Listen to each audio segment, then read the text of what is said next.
स्नेह आजिया फेरा नईर सुआ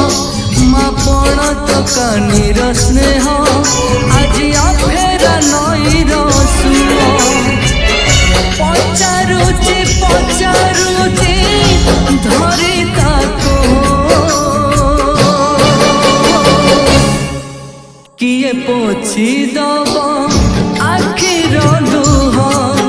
किए पोछी दब